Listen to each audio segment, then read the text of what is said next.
আমার নামটাই বোধহয় এখন কাঞ্চন কন্ট্রোভার্সি মল্লিক হয়ে যাওয়া উচিত। প্রচারে আসবেন না কল্যাণ বন্দ্যোপাধ্যায় নিজে বলেছিলেন, খারাপ লেগেছিল? উনি বলেছেন নাকি গ্রাম লোকেরা রিয়্যাক্ট করছেন, মহিলারা রিয়্যাক্ট করছেন। ওনার নিশ্চয়ই প্রচারের কোনো স্ট্র্যাটেজি আছে, আমি জানি না সেটা কি। খারাপ লাগবে, চলে এলাম, এইটাই বলবেন আর কি বলবো বলি।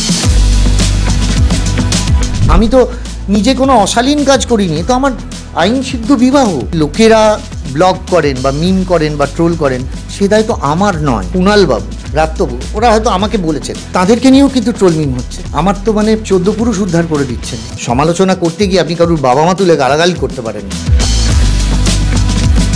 এবার বিরোধীরা বলছেন ছেঁড়া রুটি ছুঁড়ে দিচ্ছেন। আরে বাবা, 35 বছরে তারা তো নকুলদানাও দেয়নি। মানুষের চোখ আছে, মানুষ দেখছেন, মানুষ পরিষেবা পাচ্ছেন, মানুষ ঢেলে ভোট দেবেন মমতা। কিন্তু মানুষ তো শিক্ষা দুর্নীতি, রেশন দুর্নীতি, সন্দেশখালি এগুলোও দেখবে। আর দেখুক না, আমি তৃণমূলের সঙ্গে ছিলাম, আছি, থাকবো। দল যদি মনে করে না তুমি তৃণমূল করবেন, আমি বাড়ি চলে যাবো, আমি আবার অভিনয় করবো। নমস্কার, সংবাদ প্রতিদিন ডিজিটালে আপনাদের স্বাগত। এখন আমরা যাকে পাশে পেয়ে গেছি, অভিনয় জগতে কিন্তু তিনি অনেককেই টেক্কা দিয়ে জনপ্রিয়তার শিখরে পৌঁছে গিয়েছেন এবং ভোট বাজারে কিন্তু বিতর্কেও অনেককে টেক্কা দিয়ে দিচ্ছেন। আমরা পেয়ে গেছি কাঞ্চন মল্লিককে। সংবাদ প্রতিদিন .in-এ স্বাগত। কেমন আছেন? গরমে যেরকম থাকা যায় আর কি, 42 ডিগ্রি গরমে আছি, বেঁচে আছি। প্রথমেই জানতে চাইব, শ্রীরামপুর লোকসভা কেন্দ্রে ভোট, তো এখানের হাওয়া কি? হাওয়া এমনি গরম, কিন্তু ভোটের হাওয়া কি? ভোটের হাওয়া গরম, ভোটের হাওয়া গরম। এবারে চতুর্থবারের প্রার্থী আমাদের শ্রীরামপুর লোকসভা কেন্দ্রের কল্যাণ বন্দ্যোপাধ্যায় লক্ষাধিক ভোটে জিতবেন।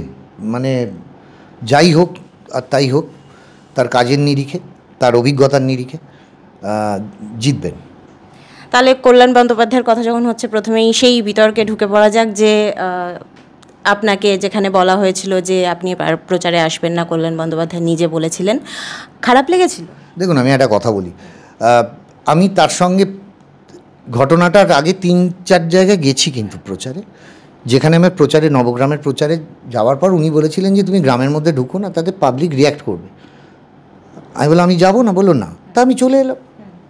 আমি আমার দলীয় কর্মসূচি অনুযায়ী আমার দলীয় কর্মসূচিতে গেছিলাম। তো উনি যথেষ্ট অভিজ্ঞ মানুষ এবং সিনিয়র মানুষ, ওনার নিশ্চয়ই প্রচারের কোনো স্ট্র্যাটেজি আছে, আমি জানি না সেটা কি। তো উনি যখন বললেন যে ওনা, আমি চলে এলাম। কিন্তু কেন, আপনি তো একজন বিধায়ক, সেইখানে দাঁড়িয়ে কেন উনি হঠাৎ করে বললেন যে আমরা অনেক জায়গাতেই দেখতে পাচ্ছি যে স্থানীয় বিধায়করা, স্থানীয় নেতারা তাদের পাশে দাঁড়াচ্ছেন প্রার্থীদের, আপনাকে হঠাৎ করে বলার কারণ? দেখুন, আমি সেটা তো বলতে পারবো না। দেখুন, আমি তো এটা প্রথম নয়, ওনার সঙ্গে আগেও গেছি আমি অনেকগুলো প্রচারে। এবারে কেন বললেন সেটা আমি জানি না। উনি বলেছেন নাকি লোকেরা রিয়্যাক্ট করছেন, মহিলারা রিয়্যাক্ট করছেন। তো আমি মহিলাদের রিয়াকশান কোথাও সেরকমভাবে খারাপ রিয়াকশান পাইনি, কোথাও সেই বিক্ষোভ পাইনি। আমি আগেও প্রচার করেছি, আপনারা দেখবেন, একটা ভিডিও আছে, সেখানে মহিলারা নিজেরাই একটু আসুন না, একটু ছবি তুলবো ইত্যাদি সবই হয়েছে। আমি পশ্চিমবঙ্গের নানা জায়গায় শোও করেছি এর মাঝখানে, যেরকম হয় গভীর রাতে যেরকম শোগুলো হয়, 1000-10 করে লোক, কোনো জায়গায় 75% মহিলা, সেখানেও কোনো খারাপ রিয়াকশান পাইনি। এবার তিনি কেন বলেছেন তো তিনি জানবেন, আমি তো জানি না। এরপর কি ওনার সঙ্গে ব্যক্তিগত স্তরে কোনো কথা হয়েছে এটা নিয়ে? তারপর আর কোনো কথাও হয়নি, বাকবিতণ্ডাও হয়নি, কোনো বাদানুবাদও হয়নি। অথচ আপনার স্ত্রী কিন্তু ইতিমধ্যেই জানিয়েছেন যে আপনাদের যখন বিয়ে হলো তখন কিন্তু কল্যাণ বন্দ্যোপাধ্যায় পাশে ছিলেন। সেই জায়গায় দাঁড়িয়ে খারাপ লাগার কথা নয়। সত্যি তিনি তো একটা সময় তিনি অভিভাবক হিসেবে ছিলেন। তিনি সত্যিই আমার একটা সময় যখন যাচ্ছিল, সেই রকম একটা আইনি মামলার মধ্যে দিয়েছিলাম, তখন তিনি অভিভাবক হিসেবে পাশে ছিলেন। এটা তো নয় যে তিনি আমাকে একদম প্রচার থেকে নিষিদ্ধ করে দিয়েছেন, সেটাও করেননি। তা নাহলে আর বাকি প্রচারগুলো গেলাম কেন? তো এটাই জানি না ওনার কী কারণ, উনি বলতে পারবেন বেটার। যিনি বলেন তিনি বেটার জানেন। যে আমি হয়তো আপনাকে বললাম আপনাকে আমি ইন্টারভিউ দেবো না, তাহলে সেই দায়টা আমার থাকে যে আমি কেন ইন্টারভিউটা দেবো না। এবার আপনাকে কি আমি প্রশ্ন করি উনি ইন্টারভিউ দেন, আপনার কীরকম লাগছে, তো আপনি আর কি বলতে পারেন? আপনি বলতে পারেন উনি ইন্টারভিউ দিলেন না, খারাপ লাগলো, চলে এলাম, এইটাই বলবেন। আর কি বলবো বলুন? এই বিষয়টা নিয়ে যখন কুণাল ঘোষ কিংবা ব্রাত্য বসুকে প্রশ্ন করা হলো, তারা কিন্তু কোথাও গিয়ে কল্যাণ বন্দ্যোপাধ্যায়ের পাশেই দাঁড়ালেন। আমি ঠিক জানি না, আমাকে বলা হয়েছে আমি সংবাদ মাধ্যমে না কি সমাজ মাধ্যমে, আমি নাকি কী সব। আমি কিন্তু আমার যদি সমাজ মাধ্যম দেখেন বা ফেসবুক বা ইনস্টাগ্রাম দেখেন, সেখানে আমার মনে হয় না যে আমি কোনো অশালীন কোনো কিছু দিয়েছি। আমার সেই সচেতনতাটা আছে। এবার আমি আমার স্ত্রীর সঙ্গে আমি কিছু ছবি দিয়েছি, সেগুলো আমার বিয়ের ছবি। তা এটা আমি তো কোনো পরস্ত্রীর সঙ্গে ছবিও দিইনি, আমার বান্ধবীর সঙ্গেও ছবি দিইনি, কোথাও ঘুরতে গিয়ে মানে সেরকম একটা ইয়েতেও দিইনি। আমি শুধু আমার বিয়ের কয়েকটা ছবি দিয়েছিলাম। দেখুন, আমি একজন সেলিব্রিটি হিসেবে আমার এই বিবাহটিকে যদি লোকেরা ব্লগ করেন বা মিম করেন বা ট্রোল করেন, সে দায়িত্ব আমার নয়। আমার তো মানে 14 পুরুষ উদ্ধার করে দিচ্ছেন, সে দায়িত্ব আমার নয়, সে তো আমার নয় দায়। আমাকে নিয়ে নোংরা নোংরা মিম করা হয়েছে, ট্রোল করা হয়েছে। এবার আমি কতজনকে বারণ করব, কি করব? আমি তো নিজে কোনো অশালীন কাজ করিনি, তো আমার আইনসিদ্ধ বিবাহ। আমি আমার বান্ধবী বা অন্য কোনো ফুর্তি করছি এরম ছবিও তো নেই। তা সেটা কি হলো আমি জানি না, বা এটার প্যারামিটারটা কি সেটাও তো ঠিক নেই, যে ইহা করিলে আপনি ইহা হইবেন বা ইহা করিতে পারিবেন না, তার প্যারামিটার কি তাও জানি না। আমি অন্যান্যদেরও দেখি, সেদিক দিয়ে তো আমি মনে হয় আমি খুব একটা খারাপ বা কিছু অন্যায় বা কুরুচিকর কিছু দিইনি। যেখানে কল্যাণ বন্দ্যোপাধ্যায়ের পাশে কুণাল ঘোষ কিংবা ব্রাত্য বসুর মতো মন্ত্রী দাঁড়াচ্ছেন পাশে এসে, সেখানে আপনার সঙ্গে কারোর কথা হয়েছে বা আপনাকে কি জিজ্ঞেস করা হয়েছে যে আপনার তরফ থেকে আপনার প্রতিক্রিয়া কি? মাননীয় মুখ্যমন্ত্রী মমতা বন্দ্যোপাধ্যায় নির্দেশে আমি মনোনীত প্রার্থী এবং 37,000 ভোটে জিতেছি। এই অঞ্চল থেকেই তারাই ভালোবেসে ভোট দিয়েছেন, নারী পুরুষ নির্বিশেষে ভোট দিয়েছেন। আমি শুধু আমার নেত্রীর কাছে দায়বদ্ধ। আমি তাকে, তিনিও দেখছেন, তিনিও বলছেন, তিনি যদি বলেন আমি কি বলবো বলুন। তিনি তো কিছু বলেননি এখনও, কিন্তু আমি এরকম কুরুচিকর কোনো কাজ করব না যাতে আমার দলীয় ভাবমূর্তি নষ্ট হয় বা দলের ভাবমূর্তি নষ্ট হয়। এই যে মমতা বন্দ্যোপাধ্যায়ের কথা বললেন বা অভিষেক বন্দ্যোপাধ্যায় যিনি রয়েছেন, তাদের কি আপনি এই প্রবলেমটা বলেছেন? মানে প্রবলেম কোট আনকোট এই জন্য বলছি যে কোথাও গিয়ে একটা ইমেজটা নষ্ট করার চেষ্টা করা হচ্ছে, আপনি যেটা বলতে চাইছেন, বা আপনার এই যে ট্রোল করা হচ্ছে বারবার, এর জন্য রাজনৈতিক আপনার যে ইমেজটা সেখানে গিয়ে কোথাও যে ছাপ পড়ছে, কি করণীয়, এটা নিয়ে কি আলোচনা? দেখুন, আপনি একটা সহজ কথা বলি, আমি একজন শিল্পী। আমাকে দেখুন কি অদ্ভুত ব্যাপার, যারা ট্রোল করছেন বা মিম করছেন তারা কিন্তু দেখছেন, আমার ছবিগুলোই দেখছেন, লালায়িতভাবেই দেখুন, আগ্রহ সহকারেই দেখুন, হ্যাঁ করে দেখছেন, সময় খরচা করছেন, আমাকে নিয়ে মিম করছেন, ট্রোল করছেন। আপনারা একজন সাংবাদিক, আপনারা সবাই জানেন যে একটা ট্রোল বা মিম করতে গেলে তাকে গ্রাফিক্স করতে হয়, কত শর্ট কেটে কেটে বসাতে হয়, তার অ্যাসিস্ট্যান্ট করতে হয়, এত খরচা করছেন সময় আমার পেছনে। তো এটাকে ভালোবাসা বলবো না ঘেন্না বলবো আমি তো বুঝতে পারি না। তো এতটা যখন আমার পেছনে এই খরচাটা করছেন, সেটা ভালো কাজে খরচা করুন না। তারা তো ভালো এডিটার হতে পারেন, তারা তো মানে ক্রিয়েটিভলি অনেক গুড, তাহলে ভালো দিকে কাজটা করলে বেটার হয় না? আমাকে বিক্রি করে ক পয়সাই বা তারা পান, এই তো আমাকে বিক্রি করছেন। কিন্তু দেখুন, এতে আমার নেত্রী বা অভিষেক বন্দ্যোপাধ্যায় বলুন, মমতা বন্দ্যোপাধ্যায়, তিনি কি করতে পারেন? সমাজ মাধ্যমে কি তাঁদেরকে ছাড়া হচ্ছে? তাঁদের সম্পর্কেও তো কত জঘন্যতম মিম ট্রোল ইত্যাদি হচ্ছে, এগুলো তো কুরুচিকর। তার যদি সেইটা করা হয় তাহলে একটা ড্রাস্টিক ডিসিশন নিতে হবে কোর্টকে বা বিচার ব্যবস্থাকে, যে সমাজ মাধ্যমকে কোথাও একটা এলওসি দরকার, কোথাও একটা লাইন অফ স্পিচ বা কোথাও লাইন অফ কি বলবো, ভব্যতা বা সভ্যতার একটা মাপকাঠি করা দরকার, যে এর বেশি তুমি বলতে পারো না। নোংরা নোংরা গালিগালাজ, মানে আমার তো স্বর্গত বাবা মাকেও ছাড়া হয়নি, এত কুৎসিত যেগুলো আমি উচ্চারণ করতে পারবো না, সেগুলো যখন লেখা হচ্ছে, সেইখানে একটা কোথাও বিধিবদ্ধ সতর্কীকরণের প্রয়োজন আছে। একটা কমেন্ট পড়লে কান মাথা গরম হয়ে যায়। এক্ষেত্রে কিন্তু এটা শুধু আমি নই, এইভাবেই মানে আপনারা সেলিব্রিটি হিসেবে কিন্তু এইভাবেই অভ্যস্ত, এইভাবে আপনারা। আমি কেন, আপনি বাকি সমস্ত সেলিব্রিটিদের জিজ্ঞেস করুন। অনেকেই বলেন যে আমরা ইগনোর করে যাই, অনেকে বলেন হ্যাঁ কিছু জিনিস আমরা প্রতিক্রিয়া দিই, কারণ সব সময় মুখ বন্ধ করে। মানুষের তো একটা সহ্য শক্তি থাকে, কিন্তু এটা কেন হবে? আজকে আমি কেন, আজকে ধরুন কুণাল বাবু, ব্রাত্যবাবু, ওরা হয়তো আমাকে বলেছেন, সেটা ওনাদের ব্যক্তিগত দৃষ্টিভঙ্গি থেকে বলেছেন, তাদেরকে নিয়েও কিন্তু ট্রোল মিম হচ্ছে। এটা যাকে নিয়েই হোক সেটা ঠিক নয়, এটা আমার বাড়ির মা বোনকে নিয়েও ঠিক নয়, আপনার বাড়ির লোককে নিয়েও ঠিক নয়, কারুর ক্ষেত্রেও ঠিক নয়। আপনি সমালোচনা করতে পারেন, সমালোচনাটা সুস্থ সমালোচনা হওয়া দরকার। সমালোচনা করতে গিয়ে আপনি কারুর বাবা মা তুলে গালাগালি করতে পারেন না, আপনি কাউকে পার্সোনাল বক্সে হাত দিতে পারেন না। আমি বলছি তো, আমি আমার বিবাহিত জীবন আইনতভাবে আমি বিবাহ করেছি, সেটা আমার কাছে অত্যন্ত পার্সোনাল। আমি এমন কোনো কুরুচিকর ছবি দিইনি, আমি একটা বিয়ের ছবি দিয়েছি। তার জন্য যে ধরনের মন্তব্য এবং যা ট্রোলমিম হচ্ছে সেটা ঠিক নয়, সেটা সুস্থ নয়, সেটা অসুস্থ মানসিকতার পরিচয়। এটা বলার পরেও দেখবেন আবার আমাকে এত এত বড় লিখছে, তাতে কিছু যায় আসে না, সেটা তাদের সময় নষ্ট হচ্ছে। কিন্তু আপনার কাজ, আমার কাজ যদি ঠিক থাকে, আমি যদি কাজ সবার জন্য করি, তখন কিন্তু লোকগুলো আমার কাজ দেখতে যাচ্ছে, কাজ দেখতে যাচ্ছে। কিন্তু সে যদি আমার কাজ, সে যদি আমাকে ফলো বা স্টক না করে, তাহলে সে আমার নামে ট্রোল বা মিম করতে পারে না। যদি আমায় ঘেন্না করেন, আমায় বয়কট করেন না কেন? করছেন না তো। তিনি খুঁজছেন, খুঁজে খুঁজে দেখছেন, দেখে সময় নষ্ট করে আমার নামে 4টি গালাগাল লিখছেন। এই আর সময় নষ্ট না করে অন্য কাজে ব্যয় করুক না, ভালো কাজে, সেটা বেটার হয়। এই বিষয়টা নিয়ে যখন আপনার দলের নেতা মন্ত্রীরা যখন প্রার্থীর পাশে দাঁড়াচ্ছে, সেখানে আপনার প্রতিক্রিয়া এবং আপনার সঙ্গে তাদের কোনো ব্যক্তিগত কথা হয়েছে কিনা, আপনি তাদের কিছু জানিয়েছেন কিনা সেই বিষয়টা? না, আমি দেখুন, আমি সবাই দেখছেন, সবাই জানেন, প্রতিক্রিয়া জানানোর বিষয়টা তো সেটা তো শীর্ষ নেতৃত্বের ওপরও নির্ভর করবেন, তারা সেটা বুঝবেন যেটা ভালো বোঝার।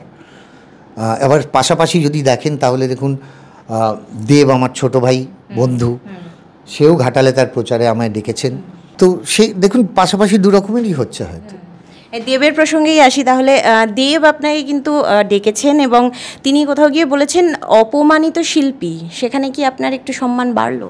দেখুন, অপমানিত শিল্পী মানে যে কোনো শিল্পীরই একটা তো কিঞ্চিত আত্মসম্মান থাকবেই, সব জায়গাতেই থাকবে। আমি কাউকে, কোনো মানুষকেই আমি খুব অসম্মান করিনি, গালাগালও করিনি, বাকবিতণ্ডাও করিনি। আমার হয়তো আমি অত বৃহৎ নই, কিন্তু ক্ষুদ্র হলেও আমার কিঞ্চিত খারাপ লাগা মানুষের থাকেই, কিন্তু তার জন্য আমি কোনো রিয়াকশানও দিইনি। কেননা দেখুন, তিনি অনেক সিনিয়র, রাজনীতিতে অনেক অভিজ্ঞ মানুষ, সত্যি কথাই বলছি। 15টা বছর সাংসদ থাকাটা চারটিখানি কথা নয়।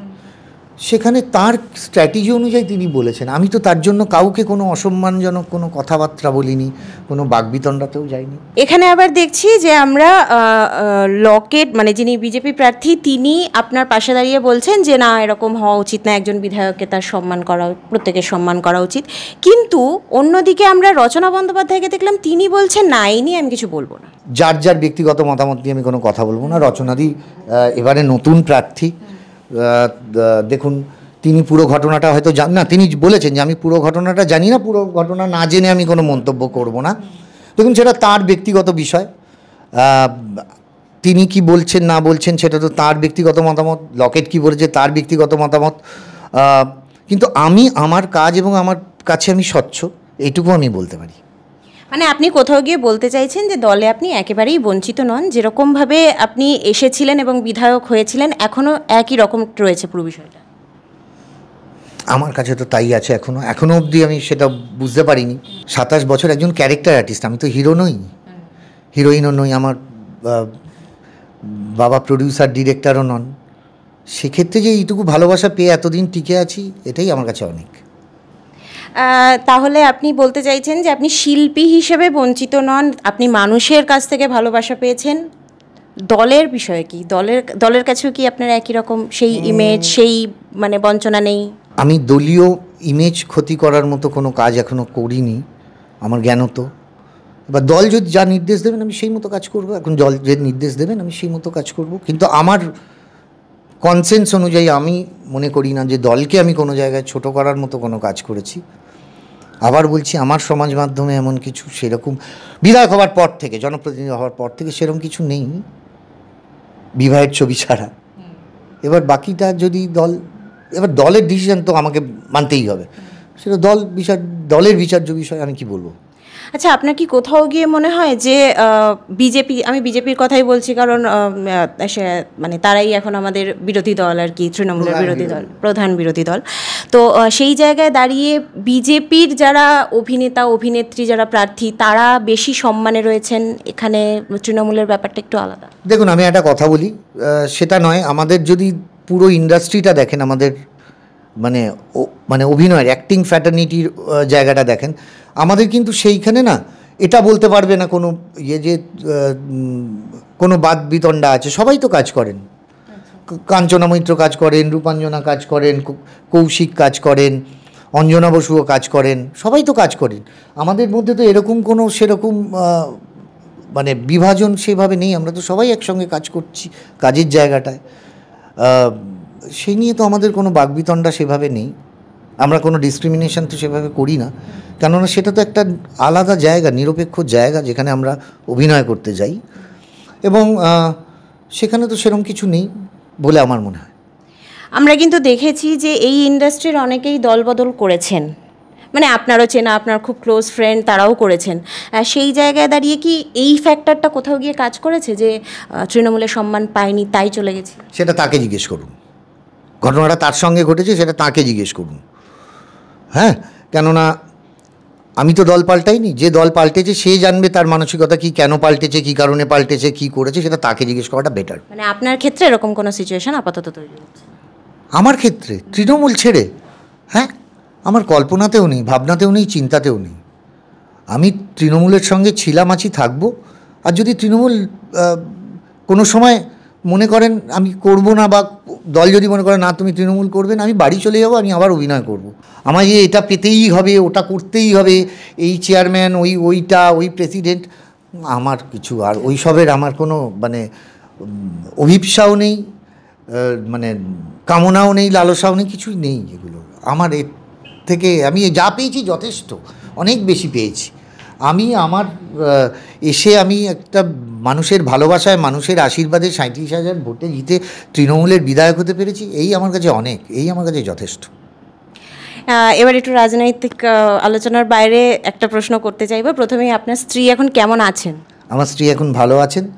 গরমে প্রচণ্ড ডিহাইড্রেটেড হয়ে গেছিলেন, প্রেশার সুগার ফল করে গেছিলো, বিলিরুবিন হাই হয়ে গেছিলো, এখন ভালো আছেন। এই যে কন্ট্রোভার্সির বিষয়টা বলছি, যে উইকিপিডিয়ায় কন্ট্রোভার্সি বললে আপনার এই কন্ট্রোভার্সিটুকুই আসছে যে রিসেপশনে আপনি কি লিখেছিলেন, কারা অনুমতি পাচ্ছে না আপনার রিসেপশনে আসার। এই এত বছরের দীর্ঘ ক্যারিয়ার, তারপর আপনি রাজনীতির জগতে, তারপরে শুধুমাত্র এই কন্ট্রোভার্সিটা।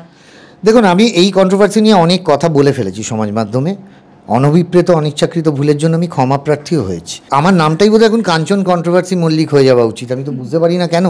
আকাশ দিয়ে একটা পাখিও উড়ে যায়, আপনার গায়ে পাখির ছায়া পড়লো কেন পড়লো, এটি দিয়েও বোধহয় কন্ট্রোভার্সি হবে। এখন মানে জল খেতে গেলেও ভাবতে হচ্ছে যে জল কি আলগোচে খাওয়া উচিত, না চুমুক দিয়ে খাওয়া উচিত, ঠান্ডা খাওয়া উচিত, না নর্মাল টেম্পারেচারে খাওয়া উচিত, বুঝতে পারছি না, জানেন, আমি সত্যি খুব বিবিল্ডার্ড।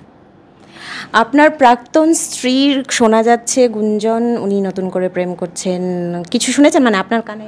No comments. আমার বিবাহ বিচ্ছেদ হয়ে গেছে খোরপোশ সহ, এই নিয়ে আমি কোনো প্রশ্নের উত্তর দেবো না। যেটা ডিভোর্স, যেটা শেষ সেটা শেষ, সেটা নিয়ে কোনো উত্তর দিতে আমি রাজি নই। শেষ প্রশ্ন, এবারে মারা যাবেন না, আপনি দীর্ঘজীবী হন, আপনার অনেক অভিনয় আমরা আরও ভালোভাবে এনজয় করতে পারি, সেটা অবশ্যই চাই।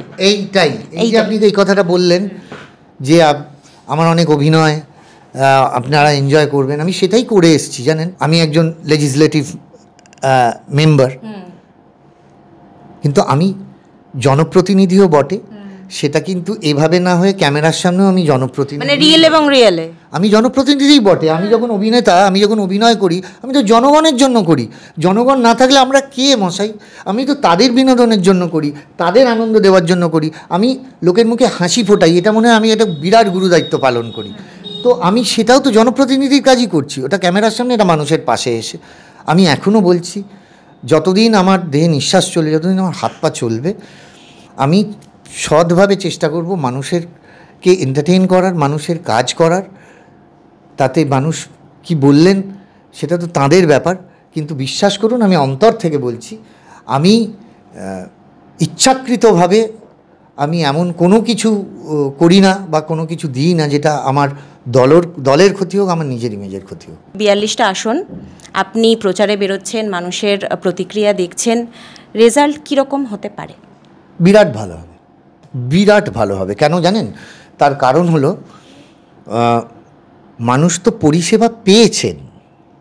বাকি বিরোধীরা যারা বলছেন তারা কেউ আশা দেখাচ্ছেন, কোনো বিরোধী পক্ষে তো কোনো এজেন্ডাই দেখতে পাচ্ছি না, এক একজনের তো কোনো এজেন্ডা নেই। এবং যারা বলছেন এটা হবে, ওটা হতে পারে, বেবোবা হচ্ছে আর কি, হইবে, হবে, এইরকম হচ্ছে। কিন্তু লক্ষ্মীর ভাণ্ডার ঘটছে, লক্ষ্মীর ভাণ্ডার পাচ্ছে, কন্যাশ্রী পাচ্ছেন, যুবশ্রী পাচ্ছেন, স্বাস্থ্যসাথী কার্ড পাচ্ছেন, স্টুডেন্ট ক্রেডিট কার্ড পাচ্ছেন, পরিষেবা পাচ্ছেন, পেয়ে রয়েছেন। এবং যে পরিষেবা তৃণমূল সরকার মাননীয় মুখ্যমন্ত্রী মমতা বন্দ্যোপাধ্যায় দিচ্ছেন, তিনি কোনো সময় বিজেপিকে দেবো না বলছেন না, কংগ্রেসকে দেবো না বলছেন না, বা রাজ্য সরকারের কাজই তো সবাইকে একরকম চোখে থাকা। এক্স্যাক্টলি, সেটাই তো করছেন। এবার মানুষ যদি এবার বিরোধীরা বলছেন ছেঁড়া রুটি ছুঁড়ে দিচ্ছেন, আরে বাবা 35 বছরে তারা তো নকুলদানাও দেয়নি, তারা তো ছেঁড়া রুটিও দেননি। যারা পরিষেবা পাচ্ছেন, যারা উপকৃত হচ্ছেন, মানুষ খুব সজাগ, মানুষ বোকা নয়। মানুষ মাননীয় মুখ্যমন্ত্রী মমতা বন্দ্যোপাধ্যায় সমস্ত পরিষেবা গ্রহণ করেছেন, সমস্ত পরিষেবা গ্রহণ করছেন, সুযোগ সুবিধে পাচ্ছেন। আমরা আজ থেকে 13-12 বছর আগেও যদি পশ্চিমবঙ্গের রাস্তাঘাট, আমিও পশ্চিমবঙ্গের বহু বহু বহু প্রত্যন্ত অঞ্চলে শো করেছি, সেই রাস্তাঘাট, এখনকার রাস্তাঘাট, মানুষের চোখ আছে, মানুষ দেখছেন, মানুষ পরিষেবা পাচ্ছেন, মানুষ ঢেলে ভোট দেবেন মমতা। কিন্তু মানুষ তো শিক্ষা দুর্নীতি, রেশন দুর্নীতি, সন্দেশখালি এগুলোও দেখছে। আর দেখুক না, এবং আমি তো বলছি সবকটা বিচারাধীন ব্যবস্থা নিয়ে তো আমি কোনো কথা বলবো না, যেহেতু আইন আনুক, বিচার ব্যবস্থা বিচার করবেন, এবং বিচার ব্যবস্থা কী হচ্ছে, বিচার কী হচ্ছে না হচ্ছে সেটাও মানুষ দেখছেন। মানুষ অত্যন্ত সজাগ এবং সচেতন, সবটা দেখেই মানুষ ভোট দেবে। অসংখ্য ধন্যবাদ আপনাকে।